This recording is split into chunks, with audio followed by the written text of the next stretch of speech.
ئەوانتان دایکتان باوکتان مردووە یا هەردووکیان تو خوا چەندێکە سەردانی گۆڕەکانی ئەوانتان نەکردووە. سوێن بەخوا تۆ لە جێی ئەوان بمردیتایە حتا ئەو ڕۆژەی دەمردن ئەوان سەردانی گۆڕەکەی تۆیان دەکرد. سوێن بەخوا تۆیان لەبیر نەدەکرد، لە ژێر خۆڵیشە تۆیان لەبیر نەدەکرد. بەڵام تو هەستی باوکایەتیت نییە، هەستی دایکایەتیت نەماوە. کاتێک کە دەبینی بە ساڵ سەردانی گۆڕەکی باوکت دایکت ناکەی. خۆشەویستی خوا صلی الله علیه وسلم کە پرسیاری لێ دەکرێت چی عیبادەتی زۆر گەورەیە، خۆشەویستە بەلای خوای پەروەردگارەوە فەرمووی نوێژ کە عیبادەتێکی گەورەیە، پاشان بڕ الوالیدەین، چاکەکردن لەگەڵ دایک و باوک، ڕێزگرتنی دایک و باوک. ئەمە عیبادەتێکی زۆر گەورەیە. بەدوای عیبادەتی چاکە ئەگەڕێی قیمەتی چییە؟ بڕۆی بۆ عومرە و دایک و باوکت لێت ڕازی نەبێ. دایک و باوکت ڕازی کە زۆر لە عومرەکە گەورەترە، زۆر زۆر گەورەترە، زۆر زۆر لەوە گەورەترە هەندی عیبادەتی تر دەکەی کە دایک و باوکت ئازارە دەی.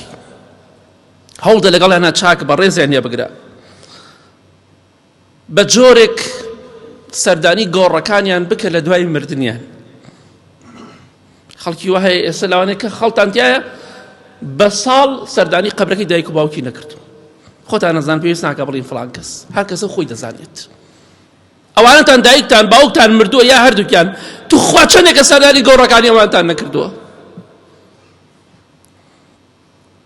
سوێن بەخوا تۆ لە جێی ئەوان بمردیتایە حتا ئەو ڕۆژەی دەمردن ئەوان سەردانی گۆڕەکەی تۆیان دەکرد.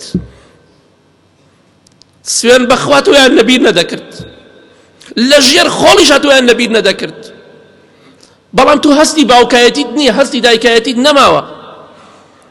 کاتێک کە دەبینی بە ساڵ سەردانی گۆڕەکی باوکت دایکت ناکەی.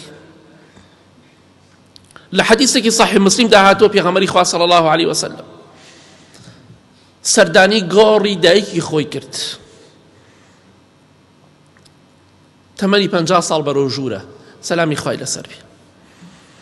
لەبیری ناکە دایکێتی لە 6 ساڵی وەفاتی کردووە، کاتێک کە تەمەنی 6 ساڵ بۆ پێغەمبەری خوا صلی الله علیه وسلم دایکی وەفاتی کردووە. بەڵام لەبیری ناکە سەردانی گۆڕەکەی کرد. ئیمامی ئەبوو هورەیرە ڕەزای خوای لێ بێت دەفەرمێ خۆشەویستی خوا صلی الله علیه وسلم دەستی کرد بە گریان، ئێمەش هەموومان دەستمان کرد بە گریان. بۆیە ئەگەر تۆ پێش ئەوان بمری ئەوان قەت لەبیرت ناکەن، قەت ئەو تۆزە خۆڵە لەبیر ناکەن کە تۆ لە ژێرا دفن کراوی. ئەی باشە تۆ بۆ ئەوانت لەبیر کرد؟ ئاخر نازانی بەیانی مناڵەکانیشت تۆ لەبیر دەکەن، تۆ چۆن بێوەفای مناڵەکانیش وەک تۆ بێوەفا دەدەرچن.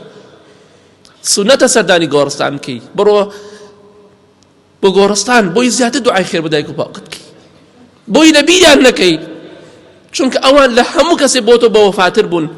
ئەی تۆ بۆ ئەمڕۆ بۆ وا بێوەفا دەرچوتە، سیارەت پێیە نزیکە لێتەوە، بۆ ناچی سەردانی گۆڕەکەی بکەی، بۆ داوەتی ئامادەی بڕۆی 100 کیلۆمەتر ببڕی بۆ قەبرەکەی باوکت 5 کیلۆمەتر ناتوانی ببڕی.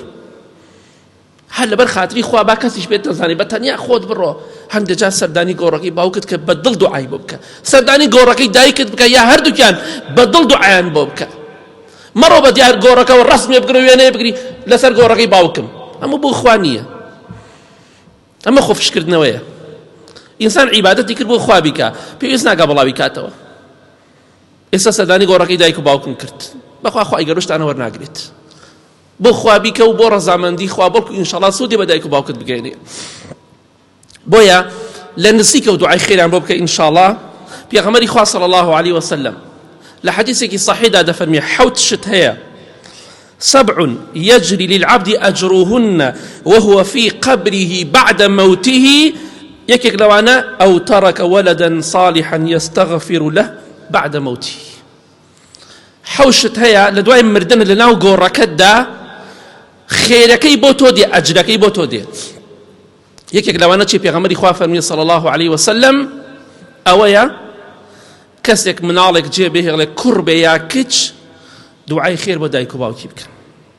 بۆیە سەردانی گۆڕەکەی دایک و باوکت بکە، سەردانی بکە گۆڕەکەی باپیرەتە نونکتە کێ سەردانی بکە براکانتە کەسەکەتە دوعای خێریشیان بۆ بکە بە ئیزنی خوا سوودی بۆیان دەبێ ببە کوڕێکی چاک ببە کچێکی چاک بۆ دایک و باوکت ئەوان چۆن ئامادەن تۆ لەبیر نەکەن لە دوای مردنت تۆش وەکو ئەوان بە وەفا بە